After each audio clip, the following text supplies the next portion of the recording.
Phrolova is the most complex character that has been released in the game so far, and I have a lot to say in regards to her personality in patch 2.5 or chapter 2 act 7. If you're looking for a fundamental perspective on what makes stories and characters work, I'll be providing my perspective as a writer on what works and what doesn't. And of course, spoilers ahead, so please experience the story for yourself first to get a fresh experience. Before I begin talking about Phrolova, let me talk about Rover's character writing because they are an important piece to Phrolova's characterization. Though Phrolova is competently characterized, it was held back by whatever they did with Rover. In particular, I'm talking about the lack of nuance and logic that Rover operates on during Act 7. In Act 5, we saw Rover being very practical in terms of solving the mystery in Septimont with the overlapping worlds and interactions with Lupa, but that gets completely thrown out the window in this act. I'm not going to go through all the examples, but there are many inconsistencies in Rover's character, making them come off as rather schizophrenic, and comes from a lack of writing vision. The first example is when we entered the Fabricatorium with distrust of Phrolova, and throughout the entire story, there's a dance between trust and distrust that didn't quite get anywhere. In terms of writing, this is extremely fragmented, and to understand what I see, just take one of your favorite songs and chop out several dozen parts and replace it with silence, then mush them back together. It is loosely stitched, and I understand the writers wanted to make Rover more proactive to show two distinct and clashing perspectives, but they're treating emotion as if it can be opted in and out at any moment without considering emotional momentum. And when writers do this, it's a result from thinking too much and possibly writing under stress to the point they forget to relax and consider the audience's perspective. So in this fragmented tango of trust and distrust, we get small moments like Rover offering to end Phrolova if she loves to teeter between life and death so much. From the pacing and voice acting, it was an act of compassion to save her from misery, but if you're in a state of weak trust, this kind of thought doesn't even occur, so in terms of realism, the emotion doesn't flow nicely, or there could have been minor story beats to make Rover's thought processes more reasonable. It does take a lot of effort to do what they're attempting to do with Rover, like how do you convey someone going between states of emotion? It's just one of thousands of other things you need to solve as a writer, so what they have is logical but effectively incohesive and inorganic. Then there are moments where Rover resorts to hyperbolic epithets where you can choose to call Phrolova stone cold, and then a moment of voice dialogue where she calls her insane. Name-calling or really any hyperbole in terms of storytelling is completely pointless when you have the time and resources to be precise and specific. Or in general, using hyperbole in your life clearly shows a lack of nuanced and critical thought. These were missed opportunities to get to know more about how Rover sees the world and get some nuanced characterization. But instead, the writers resorted to black and white thinking because we as the audience are supposed to deem Phrolova as villainous and evil. This could also come from deadlines, stress, and other factors of the writers because, to be blunt, there was no thought or intention to make Rover as someone who could stand as an ideological equal to Phrolova, which was what made the story fall flat for me. And that's a shame because Phrolova's character is actually written well. So when writers resort to black and white thinking for characters, they make them one-dimensional, specifically resulting in the belief of good versus evil. And this happens because the writer is too scared to make someone like the Rover smarter than the other characters, which is something a lot of beginner writers do, so it becomes a kind of regression and retroactive continuity in terms of characterization. Because all it boils down to is, Phrolova, what you're doing is bad because it's bad, and I have no other reason to think it's bad because the world is only polarized into good and evil, and I'm part of the good. It's an immature, tribalistic, and reductive worldview, and also feels like it's written for children who can't think for themselves. And since I know the writers are capable, the only question I have is, what happened? Moving on from Rover, Fenrico did have a beautiful end, but his character arc lacked a lot of substance. There were many missing major story beats in terms of how he could be more threatening, but I guess due to writing constraints, we got what we got. So overall, Rover had no nuance or complexity in terms of characterization, and they stripped Rover of any logic so as to make Phrolova seem as a better character. It's like they were too scared to make Phrolova look bad, so to ensure that the audience would be on Phrolova's side, they made Rover stupid, which simply isn't good writing.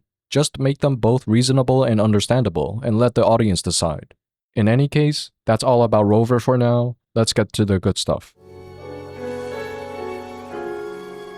Phrolova is compelling as her archetype throughout the story, and there are layers and layers of personality in her design, expressions, voice, music, and dialogue that portrays her as someone in a confused limbo yet still moving forward in quiet, measured steps. Also, you simply can't write Phrolova if you don't have empathy.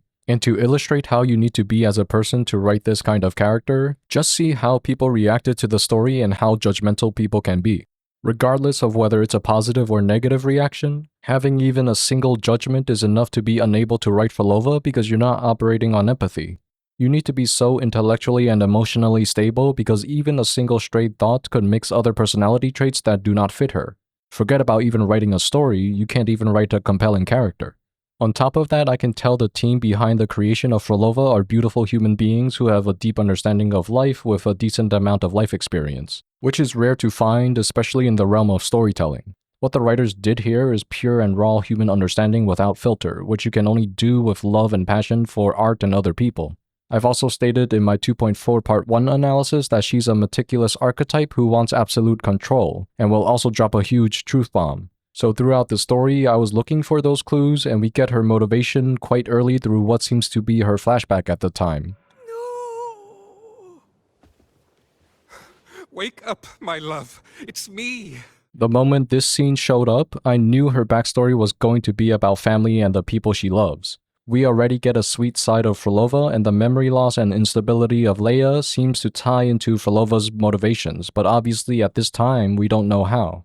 She also says she will be there forever, which implies a savior complex, and ties into her motivation about doing everything she can to make a happy place for these villagers to live in. When she talks about Aeschylus being so emotionally unstable because of the fear of death, Phrolova took it upon herself to make him and everyone else stable by forsaking her own stability because, according to her archetype, she takes everything to the extreme.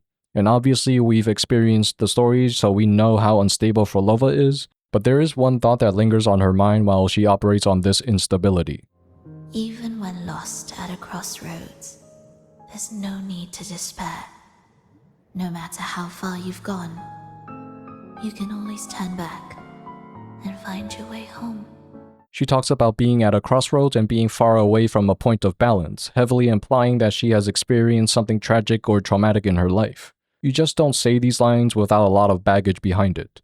Then she talks about always being able to return home, which means whatever she's doing right now is a conscious choice. And if nothing ever works out, then she could stop what she's doing at any time. But then the question is, what does she consider her home? And why does this home linger in her mind as she's going away from it? On some level, this home is really important to her. Now I'm intrigued. Tell me, if death were closing in, what would be your final thought? A person? A memory? Words left unsaid? Or perhaps regrets too late to mend? Her fingers curl as she ends her comment, and we kind of get an answer that she wishes to be able to fix and close the gap of a regret. And throughout the dialogue, she gives many hints about knowing past Rover, except this time she says it blatantly. I also love the construction of dialogue and the way she delivers information, because from the way it is paced, she gets to choose what to reveal and what to hold back, tests what Rover knows, and further emphasizing the level of control she has over herself. It's like she's playing with Rover and dancing along her boundaries. Then comes one of the most important lines that gives the answer to the home she was referring to. Here, we shall witness the advent of the lost beyond.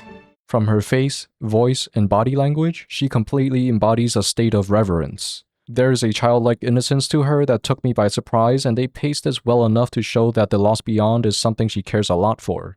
Previously, we mostly saw her be calloused, sometimes smug, and other times playful as if she's floating through life because she believes nothing can harm her. And here, we see something she has genuine care for, which indicates a point of great weakness but also a great strength. If we take the lost beyond away from her, then her world would shatter. But whenever someone truly cares about something and you give it to them, you give them the greatest freedom. So at this point, I know that to complete her character arc, it has something to do with the lost beyond. It is my chance to mend what was broken, to fulfill every wish I could never make true.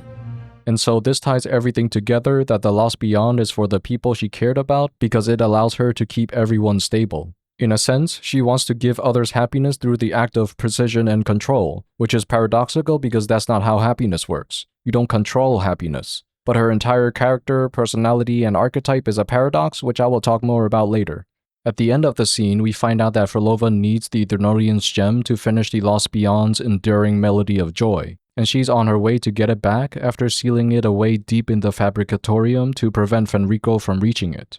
After going through the Fabricatorium some more, adjust an orchestration altar, and see a recording of Fenrico speaking with an acolyte, we also get the reason behind why she created the Lost Beyond, because a friend made a promise a long time ago. So whoever made this promise is really important to her, because if she's willing to go to such lengths to create the Lost Beyond by teetering on the verge of death, by the same sentiment, the person who made the promise to her is also worth dying for. And at this point, we know Phrolova cares about promises to her own detriment, and she has promised to build a home for the villagers in the Lost Beyond. And of course, as we navigated through the Fabricatorium, we needed to find 2 more movement pieces to operate the orchestration altar.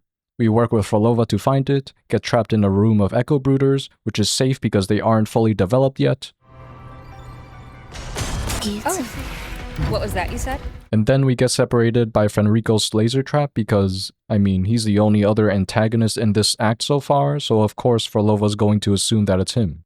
Afterwards, we switch between Rover's perspective and Phrolova's perspective in getting the movement pieces. There are a lot of plot and character details in between, but the most important in terms of character progression was when we find out that Rover was the friend who made the promise. This was a moment of huge revelation for me, and I'm going to play my live comments and then expand on the implications later. Oh my god, Rover made the promise, and Phrolova took that onto herself because she had looked up to Rover, and her entire arc is to please Rover, or not please, but why did Phrolova pretend to be a villain in front of Rover? It's just weird. When I said why did Phrolova pretend to be a villain in front of Rover, it's just weird, I'm implying that she's playing the role of a stranger. And we all know what happened at the end of this act with the word stranger. Essentially, this was halfway through my playthrough and I was already spoiled the rest of the story and climax because everything after this was a reminder and confirmation of all information from Rover's perspective. Nothing was ever new and climaxes can only surprise the audience with new information. For now, I'll break down why the confirmation of Rover making the promise led to many implications. First, we are given 3 pieces of information. 1, we know the Lost Beyond is something important to Phrolova because she created it for the people she loves. It also implies that she joined the Fraxidus to create the Lost Beyond, for the purpose of keeping lovely memories alive while conducting various experiments. 2, we find out later that the reason she created the Lost Beyond was because of a promise made by a friend, and every promise matters, so once a promise is made, she will see it through no matter what. Just as the promise was made to her, she promised the people she loved that she will create a sanctuary for them, implying that the friend who made a promise to her matters so much that she would forsake her humanity to create the Lost Beyond. And 3, we get the final piece that ties everything together, the confirmation of the friend who is Rover. At this point, I knew Phrolova admired Rover, but she continued to put on a thin antagonistic facade pretending like she is a stranger, almost like she doesn't want to show that she still trusts Rover on some level. She also harbors resentment and disbelief at what Rover has done to make her wait a long time, and even followed Rover's example of making promises. Now she vowed with her soul to not be like Rover and will keep her promise to bring back the villagers from the dead. This creates a nice tragedy where she takes on an impossible task by playing with life and death out of resentment towards Rover. But the only reason she continues with the creation of the Lost Beyond is because of Rover, and since this is an act out of resentment, she buries this deep hurt, which creates a deep conflict and confusion in her character that forces her to chase something while avoiding the true reason she does everything in the first place. She doesn't know what to believe and doesn't want to accept that Rover is the kind of person to break an important promise. And what did the Grand Architect do? They took advantage of Phrolova's resentment towards Rover and gaslighted her into finishing the Lost Beyond. You don't want to be like Rover, right? So you must finish the Lost Beyond, otherwise you will be just as bad as the person who made you wait. But maybe the Lost Beyond is an unattainable goal and the Grand Architect knows this. In either case, they want Phrolova to remain in a perpetual loop of resentment and guilt. Maybe for the sole purpose of serving the Fraxidus, or maybe her equipment is being held hostage. It's only assumption at this point. But in the end, the Grand Architect notices Phrolova's hesitation in answering their question. Why did she hesitate? Because deep down, she still respects and admires Rover, even after the broken promise. We find out towards the end that the promise was to see Phrolova's completed orchestration that attempts to musically recreate a picture of her village. And to twist this story even more, the writers did something subtle in the concert hall scene. This section wasn't paced well enough to make it a certainty, but regardless, I think it's worth mentioning. You didn't clap. When Rover talked about starting over, Phrolova said she didn't think she would get something out of this performance, meaning the words of starting over triggered something in her. Obviously, if you take it from Rover's perspective, she is saying that Phrolova could become a new person unburdened by the old stories and histories of the people she lost. But that's not how Phrolova took it. Prior to this, Phrolova orchestrated her piece to illustrate all that she felt and all that had happened in that village. She was coming in the conversation in the context of despair, guilt, grief, and mourning, a perspective devoid of any light until Rover gave her the missing piece she never thought of before, starting over.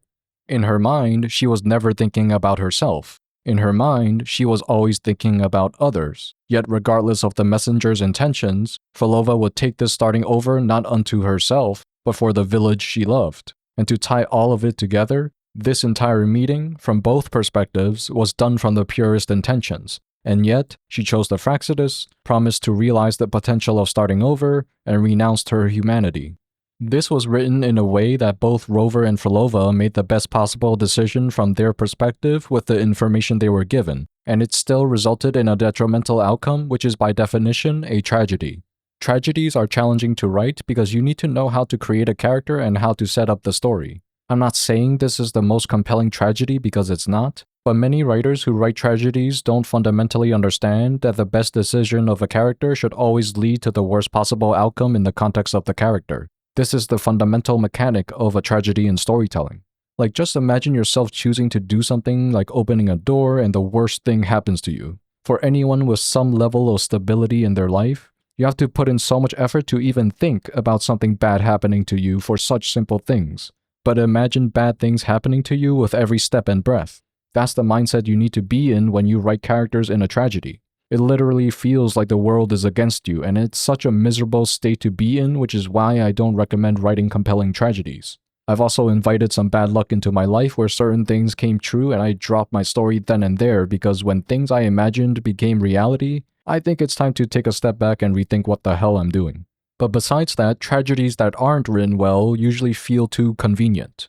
Maybe you followed someone and they turned out to be a killer. Or maybe something came up and other people enjoy it, but the main character sees something off about it yet still goes towards it out of some convenient curiosity. At that point, these are just foolish characters doing convenient things for the writer, which comes from a lack of characterization. The writing for Phrolova does work, but if you're someone who looks deeper into characters and motivations, you might feel something is missing. That missing piece is her immense love and care towards her village. Throughout the story, there wasn't a compelling story beat to indicate the depth of the relationship she had with people, and without that, you don't get the impact of the destruction of meaning in her life. This would require several more hours of story to develop, so I wouldn't be surprised if some people felt like this act was rushed. But for people who this is relatable for, they are able to fill in those gaps in story beats with their own experience. If the writers decide to bring her back, then maybe we can get more of her backstory, but again, it's their choice. After the concert hall scene and seeing past replays of Phrolova, we fight to stop Fenrico from calling upon the power of the Dernodian. Then after Fenrico's fall, we see Rover and Phrolova convincing each other of their own perspectives. Phrolova wants the gem because she thinks it's the solution, and Rover thinks that's not the solution because of reasons. Your plan won't work. Says the one who hasn't witnessed the years, the failures, the countless attempts I've made. What gives you the audacity to pass such judgment? This implies Rover knows every single detail about how frequencies work. Don't know how Rover knows everything after a memory wipe, and after only looking at 3 reports from Phrolova, but let's pretend Rover is omniscient. What meaning is there in chasing something that's neither realistic nor attainable? I know they're there. The villagers are dead. What you've created are tacit discords. If you continue turning the entire town into that, you're not creating a paradise. You're creating a hell. The villagers are dead. So, You saw them in their human form. Then how can you claim my goal is unattainable? This is an incredibly out-of-character moment for Phrolova because this assumes she trusts what Rover is saying rather than her own capabilities, which is strange because especially for her archetype, she never doubts herself. There's also nothing to back up Rover's statements in the narrative, so storytelling-wise, it's not compelling how she so easily concedes to Rover when we know the grueling effort she put in attempting to create the Lost Beyond. What gives you the audacity to pass such judgment? She is being built as this hyper-logical and meticulous character that will do everything to find a solution. But Rover swoops in and says, "Don't do what you're doing right now." And Phrolova is somehow surprised and begins to doubt that she has never considered the option of stopping what she's doing. Like, what kind of alternative solution is that? Oh, stop what you're doing. Okay. It did seem the writers intended Phrolova to doubt herself, but that meant Rover needed an extremely convincing alternative that we never got other than some Deus Ex Machina that's pulled out of her great-grandmother's grave.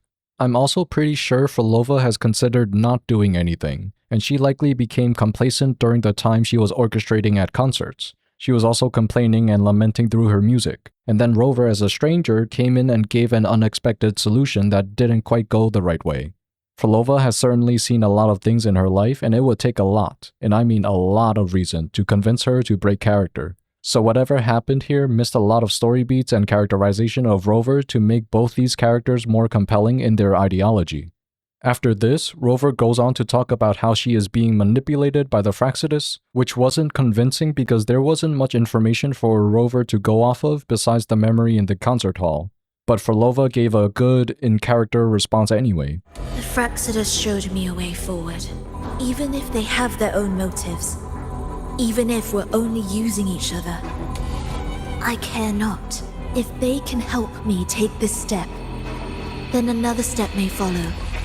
And another. No matter how steep the price, I'll pay it, step by step, until I reach the end I seek. She explains herself to Rover while being slightly emotional, indicating a level of trust and understanding she wishes to bridge between their perspectives. It fits her character because, as I said before, she still holds little trust for Rover, even when it's buried beneath resentment. It's also an indication that she's about to break and she's had enough and just wants everything to be over, whatever that may be. Love, sincerity, compassion, trust. What you and your cronies hold dear is but a jest to the Fractsidus. No bond lasts forever. Without true loyalties, there can be no betrayal, no deceit. You can hear her spit her words out, revealing again the resentment she has for Rover. She says it like it's a dismissive joke, as if she and the Fractsidus are above and beyond love, but not really because they have only forsaken it. I will talk more about Forsaking Humanity in the section where I give my thoughts on how her character operates in terms of the perspective of life and the human experience. For now, she continues talking about no bond lasting forever, and without true loyalties, there can be no betrayal, no deceit. This again illustrates her archetype really well because she still has empathy and she can still be hurt, so the dialogue gives a very subtle hint about what she values: loyalty. And you can tie it back to Rover not being loyal to the promise. But now in allegiance to the Fractsidus, she doesn't seek loyalty from them, so she doesn't care if she's being manipulated or not because she knows what she wants out of the Fractsidus, while the Fractsidus knows what they want from her. This speaks to her competence because when you're operating in an organization that stands on hubris in the guise of mutual benefit, you need to be willing to be hurt and to hurt everyone else because you're standing alone and always will be. So even if she's betrayed, she will never feel it because trust never developed in the first place. The Fractsidus is not an organization of love, sincerity, or compassion. I no longer buy into such illusions. After all, even if you believe with all your heart, even if you wait patiently at a crossroads, the one you're waiting for may have long since forgotten you. Forgotten the promise they swore to keep. I waited for a long time. I won't wait anymore. Let's talk about this complex expression because this single shot made me cry. It's such a hyper-specific emotion that I've never seen anyone else do. I also don't think I've seen it on other characters in the stories I've experienced from what I remember. It specifically triggered a memory in me where I was looking up to some authority and continuously asked for help in an abusive and life-threatening situation. Long story short, I was denied any help and had to do everything myself to get out of being abused, and whenever help came, they started blaming me for being abused, which is, unbelievable. And Phrolova's expression expresses that kind of disbelief and agony. I won't wait anymore. If you want to take this further and feel the precise emotion of this expression and the emotion I felt, you can listen to the artist by the name of Minami and look up her song called Eternal Blue.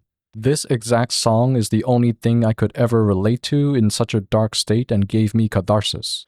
Nothing in my life could compare because everything else was so shallow and disingenuous. And after you've listened to it, think of a much deeper negative emotion, and that's what I felt every day for most of my life. It's also likely what Phrolova felt for hundreds of years. And just as a side note, if you think what you do is insignificant, you're holding yourself back. Because there are people like me where even the faintest light is all we need. Do not underestimate the power of a simple action, especially if you cannot relate to abuse. Breathe and walk gently. You do not know how much we pay attention to body language. And you teach us to surround ourselves with better people just by existing. And in return, I talk about stuff like this. But going back to Phrolova, now you have context as to why she cares so much about the promise. Rover was a light, an example in her grief. And if you watched my 2.4 part 2 analysis about Lupa, you can tie in what I said about her too. I also don't know what hell the animators or writers have gone through in their life, but you can't just create this specific emotion or this specific character with this specific history. Or maybe this was all done intuitively. And if so, it's pure insanity to be able to tap into such a dark facet of human experience that you just can't get into unless you really focus. It's really well done. Her expression in this context channels all her bullheaded effort of finding a solution to her grief and culminates it into a twisted mix of confused emotions. Anguish, disbelief, despair, misplaced trust, resentment, guilt, and even a little bit of admiration for Rover. It's as if she's saying, I thought you were better than this, I thought I knew you. And she knows Rover wiped her memories, further rooting her tragedy. You, with your long life and its endless possibilities, still choosing to start over, even at the cost of all your memories. The irreplaceable bonds, the emotions that make us human, are the brightest lights and most precious treasures in our fragile existence. What madness, what cruelty, what impossible goal would drive you to cast them all aside? In this dialogue, Phrolova subtly indicates that even if Rover were to fulfill the promise by coming to her finished orchestration, it would be an empty reunion because of a lack of memories. And just to restate everything, Phrolova invited Rover to come when she finishes her piece because she wanted to musically recreate something that fully encapsulated the lives of those in her village, all the history and emotions.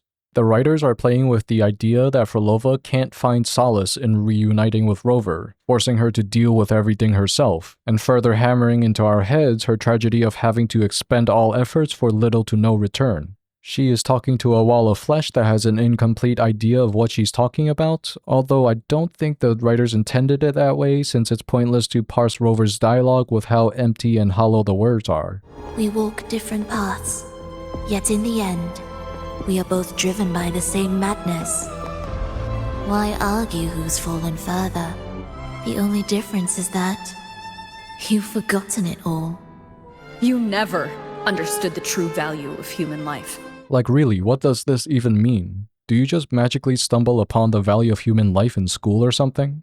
This is exactly what saying profound things without any life experience sounds like, which shouldn't really happen in storytelling. This only occurs because the writers wanted to make the character say something deep, meaningful, and grandiose. Why? Why not just say sensible things? You wouldn't even say this to another person unless you're so ideologically captured and morally uptight. All you learn from Rover is, I'm good and I know I'm gooder than you, so you must be persuaded to my side because I'm good and you're bad. While Phrolova is basically saying, I'm good too, you know. I have human desires. Why don't you see my perspective? Why are you seeing me as evil?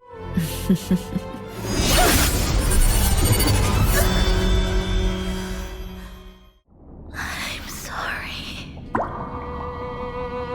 So that's how this ending sequence felt. It was quick, didn't use enough time to set up an impact, and her apology was completely out of place because we just got through a bickering between Rover and Phrolova of high intensity. Then it abruptly switches emotions to something more subdued and sentimental. But I did have 2 questions. 1, why is she crying? And 2, why is she apologizing? Tears always indicate something being released, and something meaningful happening to the character. And when she apologized along with it, the apology is supposed to mean a lot to her. But from the pacing, either she's apologizing to the Void or to Rover, which is unclear. Apologizing to Rover doesn't make sense, especially after what Rover did. This was also supposed to be a cue for me to cry, but as I mentioned in my last analyses, humans don't cry without reason, and I don't know why Phrolova is crying in the first place. Most people project reason as to why they should cry in this scene, which isn't bad or wrong, but the intentions of the writers lie in the pacing and character dynamics. So when you project, you ignore what the writers are telling you at subtler levels, and that's what I pay attention to. What I'm about to say may be what the writers truly intended, and as I begin to lay everything out, you'll see why pacing is incredibly important in storytelling, and the connections I'll be making is a good example of what good pacing can do if information is actually emphasized. Pacing is a way for writers to tell you very subtly what important moments to remember. So when you forget things or don't connect things in the moment, it is mechanically bad pacing, or in this case, non-existent pacing. And for my first playthrough, I didn't get any of this stuff that I'm going to talk about. But after looking through the dialogue and connecting some threads, maybe you'll have a newer perspective of the entire Rover and Phrolova interaction. Now, what are you supposed to remember to make Phrolova's apology impactful and effective? If you recall, we saw past Phrolova wearing a white dress. Who gave her the dress? Her mother. And what did Melissa ask Phrolova to do after coming back from her performance? To go and apologize to her mother. But that wasn't all. We were also in the concert hall, and I think it was the Grand Architect who was persuading Phrolova to start over and join the Fraxidus.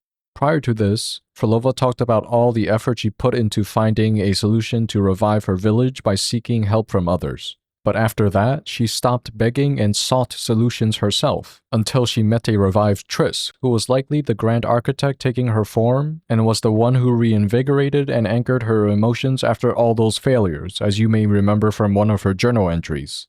A fleeting moment, yes. But this is only the beginning. You seek to start over, don't you? Make her last longer than she did yesterday. Tomorrow and tomorrow and tomorrow. Time will creep forward to the last syllable of recorded time until the day she's more real, more joyful than ever before. Until the day Leia drives with you to another concert. Until the day old Aeschylus rehearses by your side once more. Until the day you voice the apology you denied your mother all these years. So this and Melissa's comment about apologizing to her mother were the only dialogues I could find. This is also the only sensible reason why Phrolova would apologize at the end, because she returned home and apologized to her mother, whom we never learned anything about. Even with this information though, it's not enough of a reason for me to cry because we don't know anything about her relationship with her mother. Maybe she made her the white dress, maybe they have a deep relationship with each other, and if we actually got a small scene of their relationship, then her apology and bringing the applause back home to her mother would be more compelling. But I'm not done yet because there's more. At the climax, we also saw Phrolova saying she has come home and hugged Triss. But what does coming home mean to her other than apologizing to her mother? In the very beginning, she talked about being at a crossroads, and as I said earlier in the video, she consciously journeys far away from home, but can decide to return home whenever she needs to. There's always a way back home when things don't work out, which to her is like starting over, and we know what Rover said about starting over.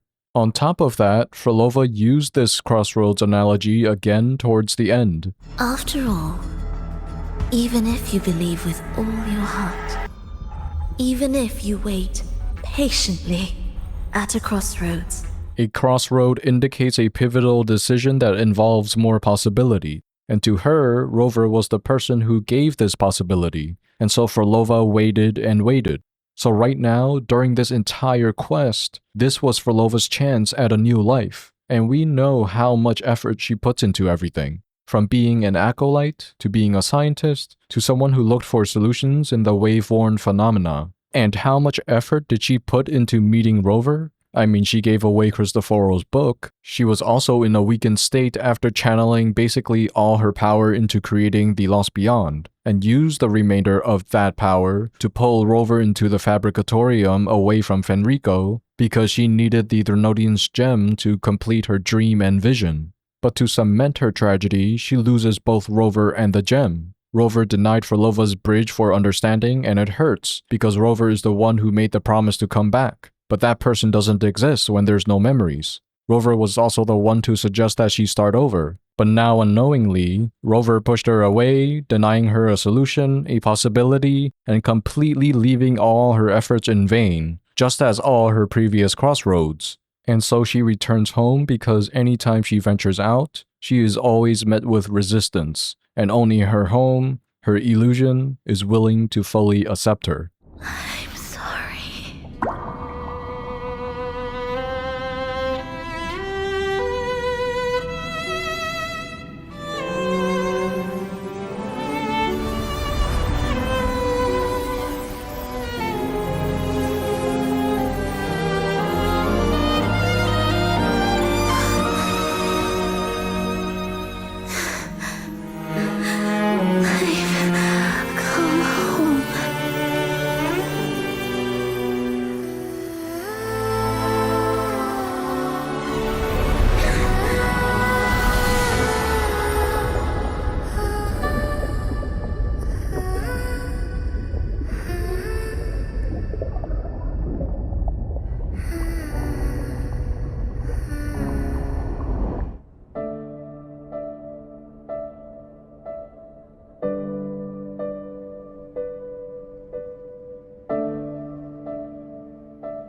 So this is what makes the most sense to me with the given information. Phrolova's character arc was complex and ambitious, but it didn't quite land.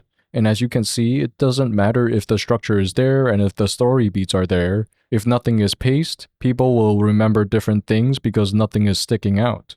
As for my storytelling rating, I would give Phrolova's arc a 4. If you want to know what my ratings mean, check the description.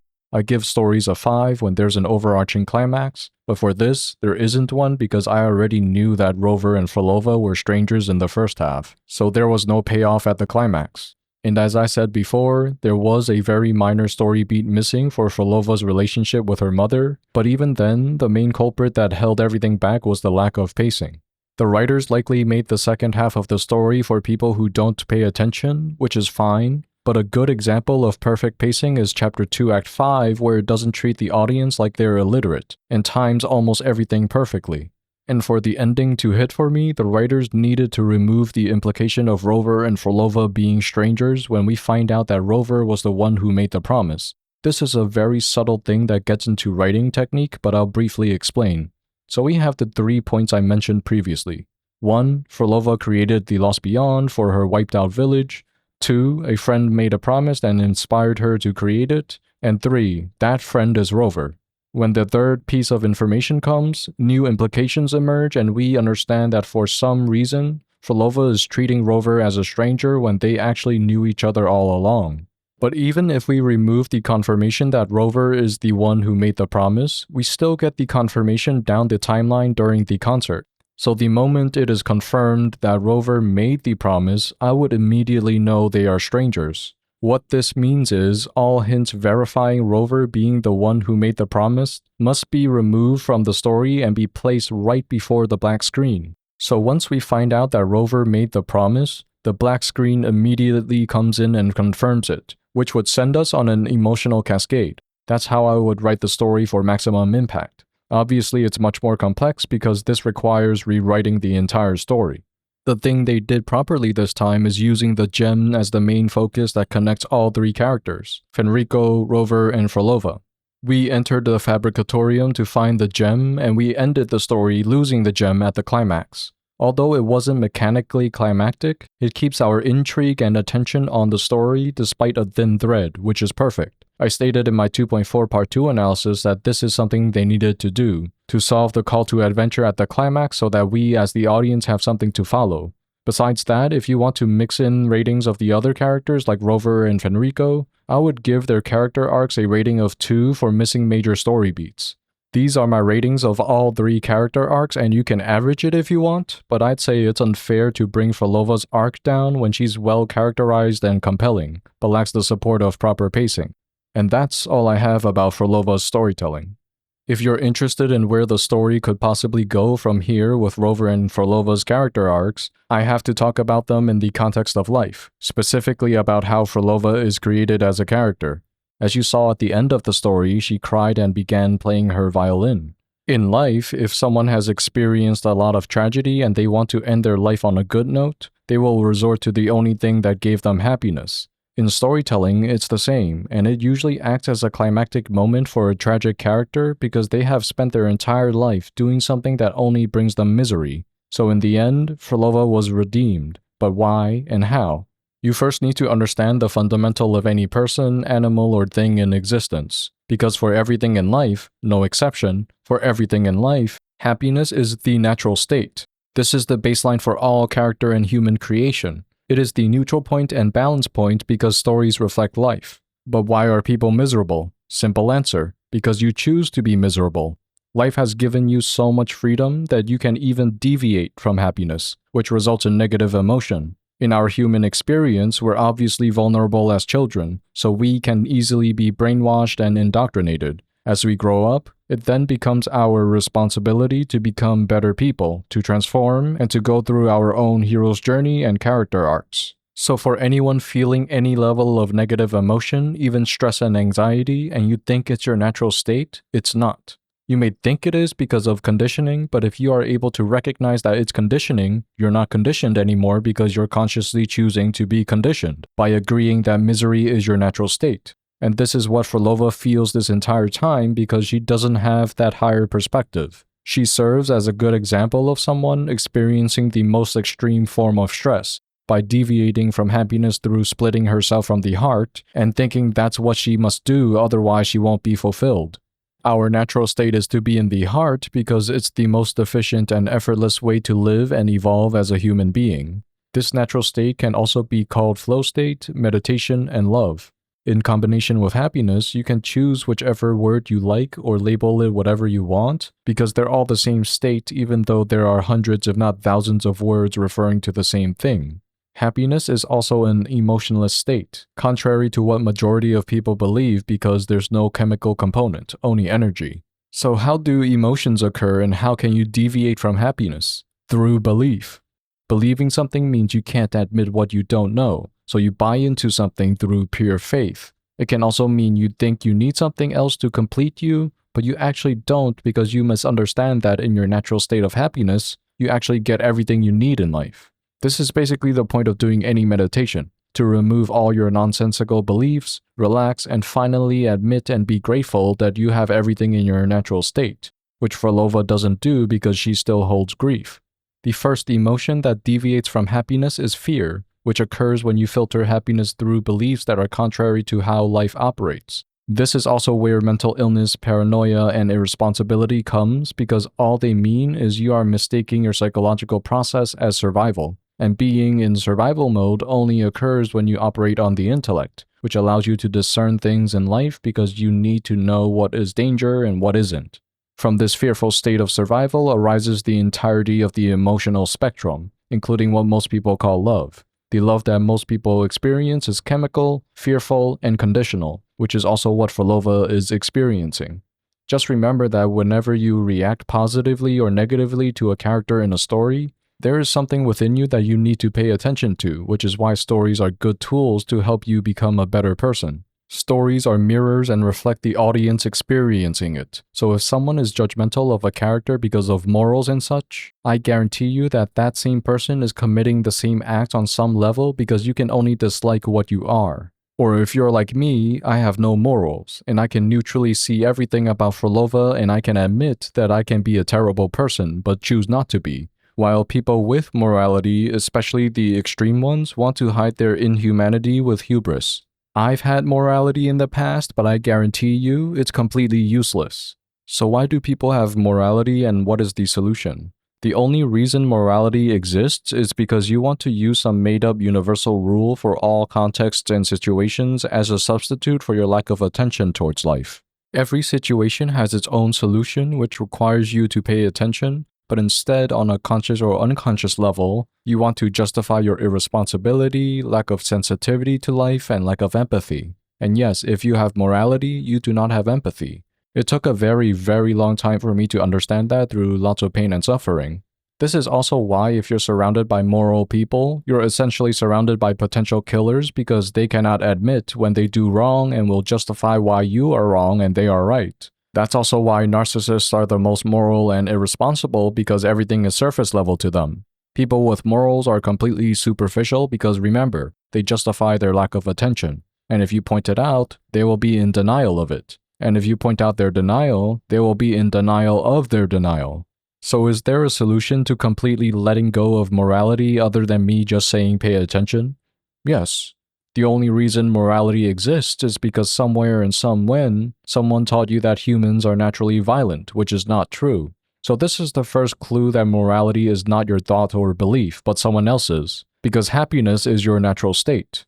If all humans were naturally violent, our species would have ended long, long ago. So from a logical perspective, it makes no sense. And the only reason you would ever hold on to morality is if you're thinking about harming another person.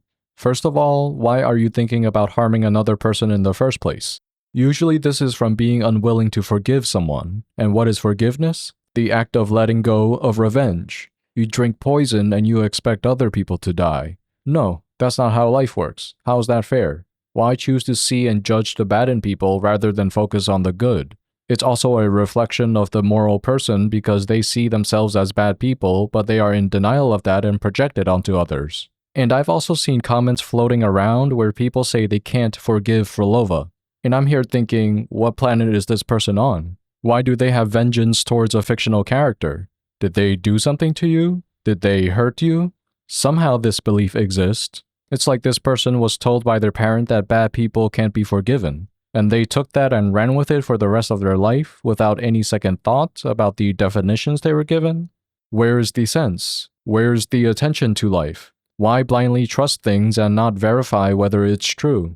So that's what morality is like, and the moment you choose to not harm another person, you won't have morality, which is a good thing. You'll purely be sensitive and attentive to life, and that is the ultimate freedom. If a situation comes and it's not favorable and I assume you are intelligent, you will just walk away or say no. It's that simple. You don't need any rulebook in your head. And soon you'll be surrounded by things that are only relevant to the life you strongly desire to live. And that's how I got out of my abusive situation, by not bullshitting myself. And everyone deserves this. Everyone deserves to not bullshit themselves so you can have the maximum amount of freedom in your life. But then how does morality relate to Phrolova's character creation? As a writer, you need empathy. And you can't have empathy if you have morality. And Phrolova actually has empathy, which you saw in the story when she cared for the villagers. It also remains logically consistent with her having no morality. But on top of that, she has conditional love, meaning she will forsake her humanity, her happiness, her natural state of being by going far from home, her heart, because she believes she needs to fill her grief with something external. And anytime you seek external solutions for an unwanted emotion, you are in denial and you avoid what has happened to you. And Phrolova is the extreme personification of that. So throughout the entirety of Phrolova's life, after the meteor strikes into her town, she still couldn't accept the fact that everything was taken from her. It's also unrealistic for people to hold on to grief for hundreds of years like Phrolova, but it does make sense if you consider that she joined the Fraxidus and is being manipulated and gaslighted by the Grand Architect. They want her in perpetual misery and far away from her natural state by keeping her in constant denial of her grief and resentment towards Rover. At least that's what makes sense considering the character dynamics. And it's always the empathetic people who are easily gaslighted if they have no fundamental understanding of life. And we know Phrolova doesn't have this fundamental understanding because she has opted into her intellect to pursue solutions through a gargantuan effort of testing everything under the sun. And whenever you operate on intellect, you move in a constipated fashion, doing things one by one, and it's slow, grueling, and effortful. Operating purely on intellect also means you forsake your humanity and your heart, which as you can see through Phrolova's actions leads to hubris. It keeps her in this limbo and paradoxical state where she has literally put her feet in two worlds, which is reminiscent of her half-human, half-TD body. There is a clear schism in everything she does, yet she is very controlled and elegant. Elegance happens because in nobility, they've concocted some social game where only certain behaviors are indicative of status. So the nobles playing this social game straitjacket themselves into controlled and precise behaviors. To Phrolova, the rules of the game she plays with pertains to life and death, but since she's always unsure which way she should go, she takes the middle path. This middle path is artificial, unlike the middle path that is spoken in Zen, Taoism, Buddhism, yoga, and meditation. So because of the artificiality of the path she has paved for herself, which is highly unstable and unnatural, her elegance is actually needed so she doesn't go off balance. Elegance is all about self-control, while the path of meditation is more of an effortless relaxation into the natural flow of life. And while in this state of elegance, she is constantly in an intellectually and artificially created paradoxical state, all from a misunderstanding of life. She is forcing herself to do everything. And if you know a person in a constant state of stress and anxiety, Phrolova is the most extreme example of that. Being stuck in the intellect also means being prideful of your creations, even if it's an abomination. We saw how prideful she got when she spat at the fact that Rover called the Lost Beyond a sonarosphere, and she went on about how she treats it like an art form. I composed it, note by note, and within the tower, it opened its arms to the world for the first time. It is my chance to mend what was broken, to fulfill every wish I could never make true. This is similar to people who are stressed and working hard in life, where they become strangely prideful of what they are working hard towards, even when their goal is an illusion. You can easily offend them just as Rover offended Phrolova by saying that they can live a more effortless life. You'll see them justify why their work must amount to something, but the opposing question is, what if it doesn't? What if nothing in your life is meaningful? And that usually sends plenty of people off the rails. This is also one reason why people who meditate turn to meditation, because they reach the peak of their life and everything feels empty and meaningless. And the only reason you do this is because you mistake social acceptance, status, and the psychological process for survival. If you want to tie it back to her tragic archetype, she is so close to getting to the neutral state of happiness, but holds herself back from doing so as a result of justifying her grief. Being in the intellect also means mistaking illusion for reality. So she creates the illusion of the lost beyond, her vision of her ultimate happiness, and justifies why she must create it so that all the people she lost must not be in vain. Basically, she thinks their lives are a waste if they're not remembered. But by being split and paradoxical in her behavior, she destroys herself, and by consequence, she destroys the world. Why does she destroy the world? Because you can only do unto your reality what you do unto yourself, and everyone operates only on what they know best. So Phrolova is doing her absolute best that she knows of because no one has ever given her another reasonable option besides Rover, and kind of the Grand Architect. So how does this all relate to Phrolova being redeemed? Everyone is redeemable because everyone is living a story in their life. Everyone has character arcs. If you ignore this fact, you ignore life altogether. If we go back to her apology and violin playing at the end of the story, she returned to her happiness, her true calling. And whenever we talk about any human being, people who return to their balanced and natural state are immediately redeemed, but whether she accepts that or not is up to her. She could come back into the story and repeat the same cycle, which wouldn't be interesting in terms of storytelling, but who knows what the writers would do.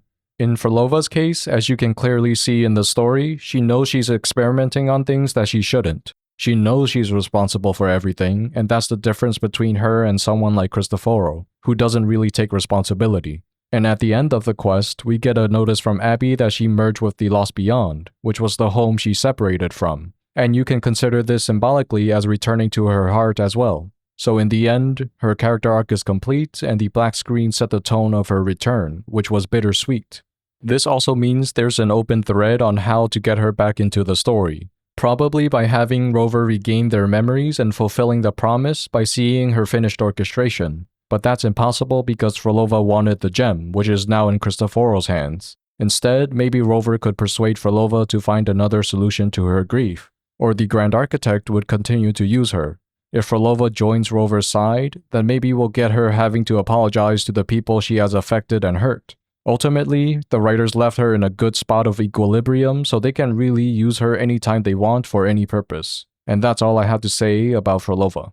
For the Grand Architect, from what little we got to know about them and from what I could see, it seems they represent the archetype of a psychopath. And psychopathy is something that's inbuilt to someone's biology. Of course, for a fantastical world like Wuthering Waves, it could arise as corruption from a Threnodian, a Forte, or a wide variety of other things. In life, psychopathy isn't inherently a bad thing. It's more a precise description that someone is biologically cut off from empathy and they can't experience it no matter what. The way psychopathy becomes negative is when their environment teaches them to do certain things over others. And since they are intellectual like a robot, they can only compare pieces of information without really having a guiding system that people with empathy naturally have. If you've done some computer programming or even solved some challenging puzzles in your life, that's the entire worldview of a psychopath. Everything is precise and all about input and output. So if you input negativity and ideas of segregation into them, it's no surprise that the output of their actions would become the same. This is also the main fear people have with artificial intelligence, which is a completely unfounded fear because the people with this fear don't understand that the current AI isn't sentient. The same people also don't understand that that's not how life operates. And the people who created the AI and think it's sentient have completely misunderstood life and true intelligence, and are spreading some fear-based agenda. The current AI is still operating on input and output. You press a button or enter a prompt and something happens, but with higher complexity. For sentient AI, it actually won't be artificial anymore except for the interface that houses the intelligence. If we ever get to the point where the computers are complex enough that allows free thought like our brain, then it could house a soul which operates on true intelligence. This intelligence doesn't harm because it sees benefit in helping humanity evolve, and acts holistically as a helper or assistant of sorts for our personal growth in order for us to build them into better machines. Our technology is evolving towards that point, and this is coming in the near future, but the discussion could go on for a long time, so that's all I'll say. Anyway, the reason I perceive the Grand Architect as the psychopathic archetype is because of this scene where they take the form of Triss to subtly manipulate Phrolova, and then there's this one part where they do a little dance. Don't you want more time to make it perfect? A true revival, done the right way.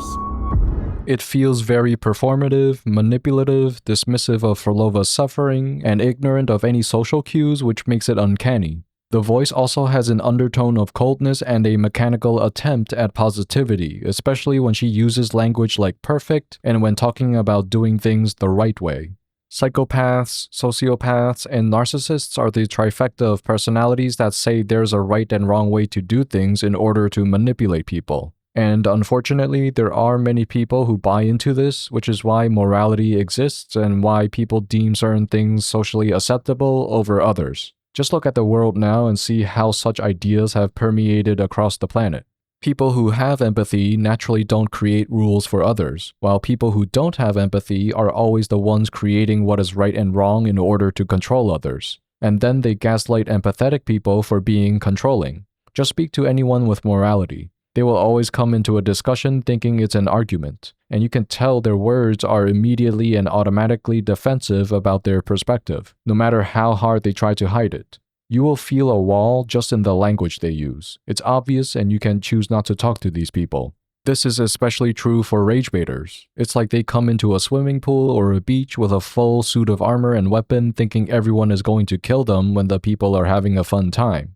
It's quite ridiculous how serious they are. And you will see if you are happy around these people, they will start to run away because they can't control you. When you can't be miserable, you reflect back to them how miserable they are and they can't handle that. Because when you act from an empathetic state, you become a clean mirror, and the trifecta of personalities and their counterparts all project their insecurities, but it bounces back to them. So if you're the type of person to fall into their traps, just stay where you are and stop agreeing with what they say.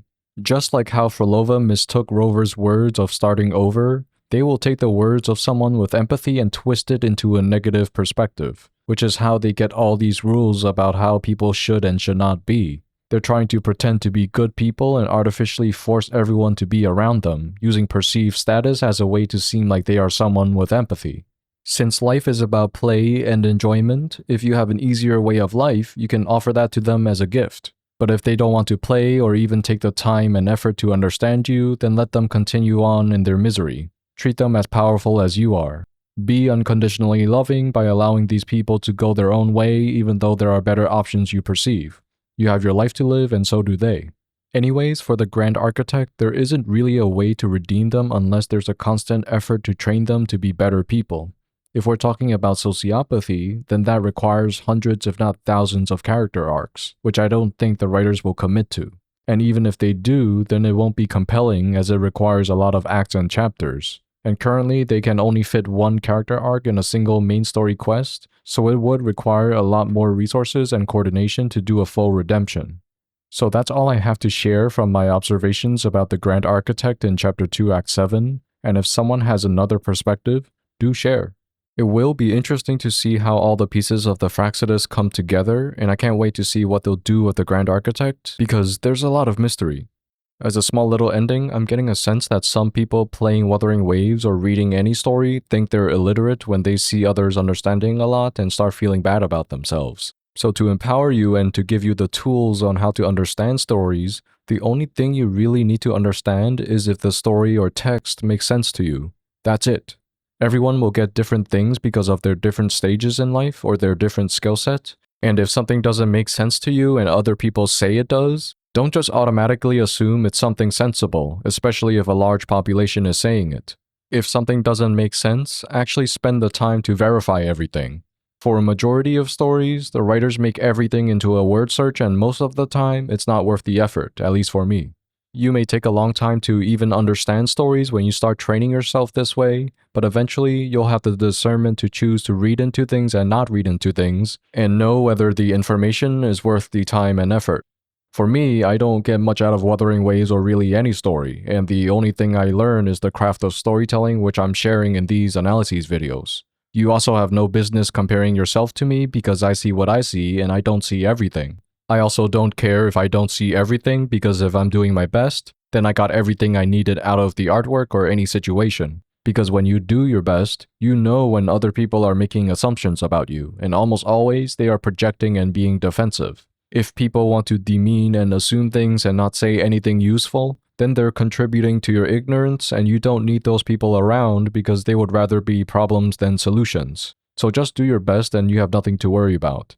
Ultimately, everything is about perspective, so choose what perspective you want to hear and what you're interested in. And if you found this video interesting, helpful, or maybe you learned something, do leave a like and subscribe if you're interested in me talking about life and how characters relate to it in storytelling. I won't wait anymore. I do enjoy more topics on character complexities, and I can only mirror the effort that has been put into character creation, which means in the future I'll be doing characters I find highly complex and interesting, since they're more worth my time. Anyway, if you want to hear my thoughts on the storytelling of patch 2.4, I have 2 videos you can check out which get into an analysis of Lupa and a little bit of my initial thoughts on Cristoforo, Phrolova, and Scar. They aren't as complex as this analysis, but it's a different perspective. Otherwise, take care.